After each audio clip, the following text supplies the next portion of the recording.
The Division 2 just recently appeared on Game Pass. To this effect, an audience member asked me and said, I've been seeing The Division on your videos. This is the audience member, Wolf of Darkness. Shout out to you. Can you consider making a guide as to what anybody who may want to get into the game needs to know because you've been playing the game and so on and so forth?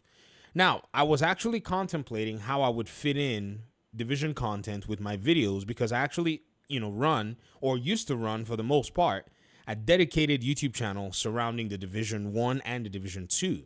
Another crazy thing is Ubisoft, shout out to Ubisoft Massive, they sent me the DLC for free.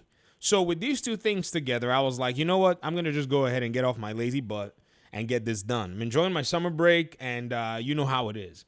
But I also wanted to get, to assess what the game was about. So I got myself a copy of the DLC on my main, PC account. I do have two accounts for, the Division, and I have one main console account and a secondary console account on Xbox. I haven't played much on that one, but my PlayStation 1, that's where majority of my time is. Now, this video is supposed to tell you what you need to know about the Division, and I just told you the very first thing in that introduction. The Division does not have, or the Division 2 and the Division 1 doesn't have cross-play or cross-save. So if you want to play on a specific platform, you need to choose very wisely what platform you choose to jump in, because the Division is, number 2, a co-op heavy game in many aspects. Now, in many aspects, you can play the game solo, so don't feel intimidated or feel like you need to get into a group or whatever. And now you might hear background noise. The game has like a bunch of talking going on. Don't feel, the pressure that you may need to play in a group or play co-op or whatever.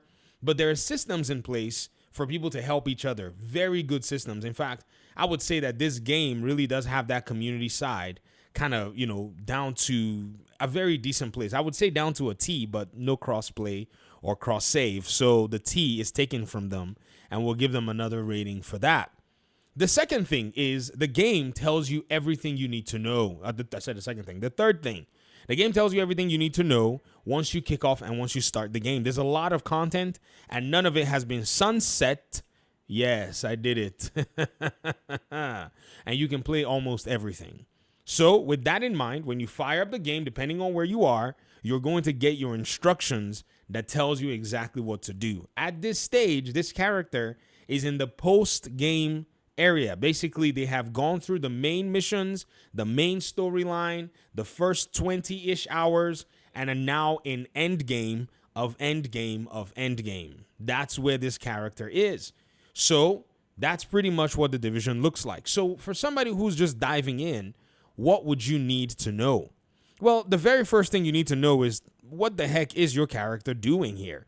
Your character is here to take out bad guys. Your character is here to so-called restore order, and you're equipped to do it, which leads us to one of, I think, the biggest gameplay mechanics that you must recognize, which is your player's character, gear, weapons, and skills.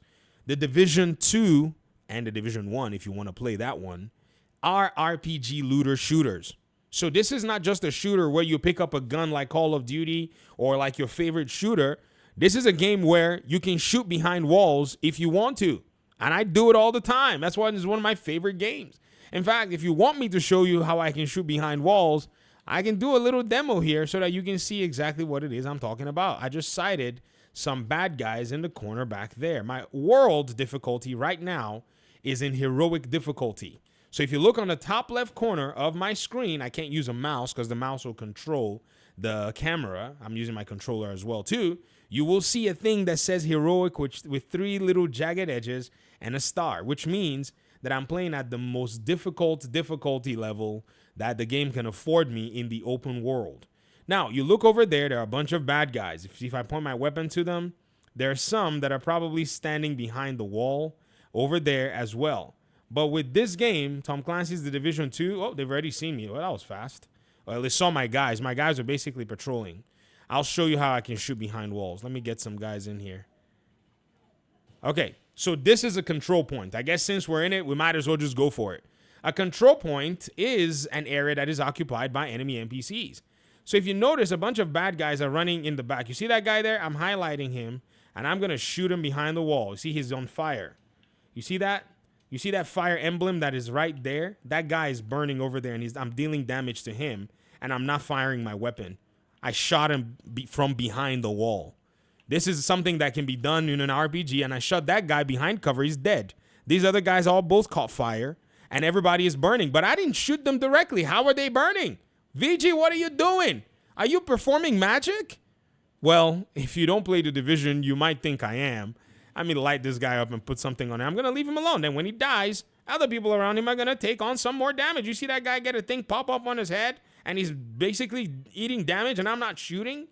This is why I played The Division. I can't shoot for crap. So what do? I shoot behind walls. Look at these guys. They're all burning behind the wall. Oh, my gosh. Welcome to Tom Clancy's The Division. This is why this game is a life suck, which is another point that you must know. If the game captures you, it's not for everybody, but if it holds you, you're done. Okay? You will do nothing else. You will play nothing else. And all you're going to do is spend all your time playing The Division 1 or 2 or whichever combination of the Division games you choose to go into. So this guy is done, and that person, you ran over there, they were done. I didn't even shoot them. They just died. You know why they died? I'm using a combination of gear and weapons that relays damage to other NPCs within specific ranges. So let's play this control point. I know you don't have audio. I'm sorry, but let me shoot behind walls here again. There we go. Bam. And now everyone's burning, and they're going to die if I hit them right. Let me shoot behind wall again. They're hiding behind cover. They want to hide. Don't hide. Come on now. Come outside. Come outside and play. Let's put some damage on some of these cats. Behind walls, shooting. Now I'm burning. Yes, technically, I said I can shoot behind walls, and some of you, your ears perked up. Yes, I kind of baited you in a sense there. Look at this one there. She's launching ordinances and trying to shoot, trying to use RC cars to blow us up. So she wants to stay in the corner and deal damage from hidden perspectives. So what we're going to do is we're going to ensure that we stop that nonsense from happening. So I'm going to shoot this person. I don't have much in terms. Now I got an enemy hostile coming. He's going to be coming from in there. I missed them. It's okay. So the control point, I better change weapons. Well, that's the weapon I have. So the control point is being guarded by enemies, and you need to take it on. So what you need to do is you need to fight these guys, right? And then look, you see, they're trying to launch more RC cars. They're sneaky. You got to keep an eye out. The game tells you everything. Don't worry. It tells you everything. It tells you everything. See? It's trying to go hit my guys, but before you get there, I will smoke you. They deal a lot of damage, and I'm not tanked up enough, so I'm giving up some of my damage resistance to be able to do other damage types. So they're gonna run in behind the cover. They died. My turret shot them. So my turret it also automatically deals damage based on my specs. If you notice, how many bullets have I fired here, and how many NPCs have I taken down? And then let him just do that. The big bad guy is in there. He's hiding. He's already techie. He's already smoked. Now, he deals a lot of damage. Don't be fooled. Don't go run up on him without having yourself properly fortified. There he is. There he is. I want to burn him. Take my gear while he burns. Let me put some more. There we go. All right, that's phase 1 of a control point. Enemy leader neutralized. Phase 2 cometh. Bad guys coming, and they're going to come from everywhere. Okay, so let me be ready for them. Come on. Oh, no, I missed. Let me plant this again. Come on now. Catch them. I missed. They're very smart, too. That's one thing about the enemy NPCs in this game. They will play against all that you've set up to be a thing. Good. I need you guys to stay there while I get some cooldowns. And so my skills are cooling down, which are my tech proxies. You see that? I pulled my turret out, and it's doing some damage, and it's doing more damage, and it's doing more damage. And these guys are a little tanky, so I'm going to have to wear them out differently. I need this guy dead. You know why I need this guy dead? This one that I'm focusing on right now, I need them dead because they're a medic. They will res their guys if I don't. Oh, well, that's not good. They're going to res their guys. Let me do something. Let me see if I put. Oh, I think they may have been killed. Throw a grenade over there so he can walk into that grenade. Okay, good job. Good job, VG. Yeah, good job. I'm playing like a noob. Some other Division player might look at this and vomit. He'd be like, ew, he's not even running in their faces. This is one play style. This is cover-based shooting. I'm just shooting from cover, right? Some people run up on the NPCs, but that is depending on their build, right? They run up on the NPCs and they're able to basically deal all the damage because they are spec'd for that. I can spec for that, but I choose not to spec for that because I don't want to spec for that. I like doing the least amount of work. I like the path of least resistance. I stay in cover. Look at that guy. He's dead while I'm reloading. That's the kind of stuff I want to see. Okay? Work smart. Okay? And you, what are you doing? You see how many bullets I gotta hit him with before I can do damage? Whereas my turret's gonna just make quick work of him, because my build is designed to pour in some beauty. Oh, let's do some disruption there. I don't want them to all run out. See that? So I'm doing some weird stuff there. Run in the smoke. Oh, they ran past it. Man, they move fast sometimes. All right. I want to get them out of cover. They're going to jump out of cover. It doesn't matter. That grenade doesn't really hurt them, but I just want them out of cover so I can apply. So you see they're going to start. Oh, look at this. This guy came up here. There you go. No. Nope. Don't do that. You see that? They try to ambush me. And I blew up their pouch. Their pouch has got some psychedelics in it. That's why the screen did that. So the screen is basically telling me, bro, you have ingested something that is not. Oh, I found another one. Someone hit me. I had to run, bro. They're chasing me. They chased me down. Yes. Now burn. Okay. We've taken out that proxy. They have NPCs that don't want you to sit and cover all day. Now let's burn Dragon. Dragon, how you doing, man? Dragon's dead. He passed on that fire. If you notice, this guy started burning, but I didn't burn him. He was not in the burn radius. Yep. Stay in cover, GG. You're not tanky enough. He's going to burn too. And I'm going to pepper him and stop shooting, and he's going to die. And that's it. So how, yeah. It took me 5 minutes and whatever. But what was I doing here? What I was doing was I was using my gear, which is very carefully crafted and carefully selected to follow all of its rules and get all of its little perks. And with its perks granted to me, and I'm going to spare you all the numbers and everything, I could deal that kind of damage that transmits using indirect transmission to apply that damage to enemy proxies when an enemy is killed in a certain way. This is just one layer of it. There are many different possibilities in terms of how you can build. You can do a gun build. You can do a rifle build. You could do a marksman rifle build. You can do a build that uses just skill proxies. I have a build that literally can use a drone and a turret. Here it is.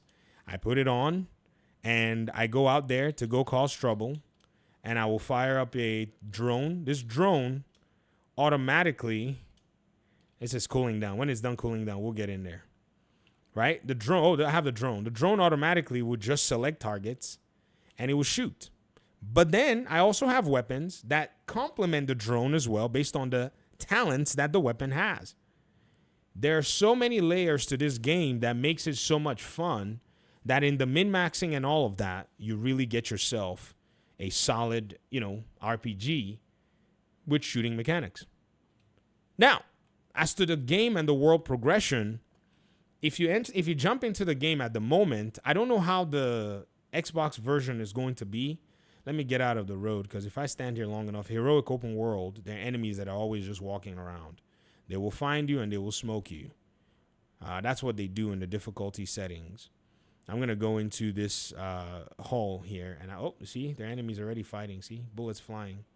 I'm going to go here and I'm going to chill. I'm going to hide here so I can show you guys stuff without interruption, because the world is a living world system. These items will allow for me to be able to use my skills and refresh them, cool them down faster, and all of the above. But in terms of the world itself and the story and the progression, you get to choose how you want that to look. When you kick off the game, they'll ask you if you want to hop on to level 30 or level 40 for free, which will be end game. And so that's something that you have to go ahead and think about if you want to, pretty much engage in. It is what it is. The second part of it is, you could pretty much join a clan. There are clans that are associated with the division. One of them I recommend heavily, and that is the LCN clan. They will be happy to help you. This is the clan that I'm a part of. And on Discord, you can pretty much go ahead and find them. Let me go ahead and get you guys the hookups here real quick. The LCN clan is dedicated to helping folk in the division. And let me put up something here so you can see it yourself. There are many members. You don't have, some people are kind of, laid back. They don't want to talk to anybody. Dude, nobody really cares. These are people who are willing to help you. But you kind of have to understand, like, okay, what am I even jumping in here for? And you can literally go in and ask a question and say, hey, guys, I'm new. I don't know what I'm doing. What do I need to do here and there? I'm stuck here. I'm at this place. And they can literally guide and carry you through in terms of the, guiding you in terms of the, aspects of things that you need to pretty much walk through. Then there are all kinds of other missions like raids, and all kinds of stuff that the game has as well that you really need to basically kind of like, take a quick glance at. But I'd say your best bet as an agent is to jump into the game and get yourself at least leveled up from, level 1 to 30. Level 1 to 30 is going to teach you a lot about the game mechanics. It's going to give you a lot more. And then you can use a boost to go to level 40, with a different character. And then that character is basically going to be at level 40. And then you're going to start leveling up your SHD watch, which is this item that's actually right here. This right here gives you extra perks. This is my second, account. And so I'm still leveling up all of these, little extra perks on top of my character to make my character a little stronger. On my main PC account, I'm at about 951 shade level. And on PlayStation, I'm at 1,000. 1,000 maxes everything out. Each category is about 200 or so. And so at shade level 1,000, you are fully maxed out. And then your gear can be tweaked and recalibrated and repurposed, and then also you can improve your gear power in terms of different areas, but I'm not going to go into that just yet. I think this is good enough for a descriptive of what the game will look like from a gameplay perspective and open world, interactions. Then for your main missions, you have these story missions that you have to go play that will give you, kind of a good beat on the story, the world, the mechanics, and all of the above. And you can go in and play them, but you'll have to play them in a sequence. You can join people and you can start any mission you want as well. The game is the way the mission structure is actually set up. It's not rigid, so you can actually work in a much more flexible way as well. And then for those who are much more, seasoned, we play the legendary missions. This is where the developers have designed these missions to be unfair, so that they basically, these NPCs destroy you, but you play the game long enough, you get strong enough, and then they become a cakewalk because you kind of know everything about them. But initially, they kind of suck. There's one more mission that actually one legendary that still kind of sucks if you're playing and you're not playing with people who are, seasoned in the game. It would expose you for sure. And that's the Tidal Basin legendary mission. So you can play every mission. You can play them at different difficulty levels that you choose. Say, for instance, this mission here, Grand Washington Hotel, it's a narrative mission, but it has rewards associated with it because this game is all about farming. I can change the difficulty level, and if I change the difficulty level, I can also go ahead and matchmake, where I can pretty much automatically say, hey, if there are people who want to play the mission as well, I can matchmake with them, and then if they're trying to play the exact same mission, they can also jump in with me. They can play the mission, or I can jump in with them if I'm looking for someone to play it with. And that's where the co-op side of the game actually shines in terms of that. If you die in the open world, there's a perk that the game has that's that you can actually leverage. It's actually pretty cool. It's a perk called you can call for help in the open world, and anybody who is on your platform, even though they're on a different server, they can kind of see that call for help, and then they can come and help you. For instance, let me show you what's going on. I'm going to go stand in front of an NPC and have that NPC basically shoot me to shreds. No, don't do that. No, I need an NPC that's going to shoot. Don't disrespect me with some stupid RC car. Okay. So if you look at this, you see call for backup. You see that there? If I hold down Y, it starts and it sends out a signal to the open world. Or you can you don't need to die. You can literally just manually open up your you can open up your map and you can just call for backup and somebody will join your session and help you do whatever it is. See? Somebody just responded. I'm glad that this happened. Wow, that's cool. So somebody just answered the call for help. I think I saw this guy playing this morning when I was playing on my main account. Yep, I remember seeing maybe somebody in his clan, TAS. I think that's who I saw. The whatever in parentheses is the clan name. Let me salute him. Yep, just a thank you for hooking me up. See, he's using his turret. You see that? And it's shooting automatically. I can even see his build, and I can steal his build. Like I can inspect and see what he's wearing. You see what he's wearing? He's wearing these items, and I can say, oh, so that's what he's using. Oh, okay. Look at the weapon he's using. I can basically, I can peek and see his, his setup in terms of his gear and all, all his stats and everything. And I can get an idea like, oh, okay, maybe I should go do this. Perhaps this is probably a more powerful way to actually run and play the game, and so on and so forth. You feel me? So this, ladies and gentlemen, is how the Division 2 works in the end game and in some aspects. I hope that makes a whole lot of sense. So I guess that makes some sense. Don't worry. If you want to watch more videos, just let me know in the comment section. If you want me to explain some more things, I'll be happy to do so. You're talking about 5 years worth of game, though. To try to do 20 minutes of it is almost, it's an impossible task. And I haven't done these in a while, so kind of rusty. Thanks for watching. Peace out.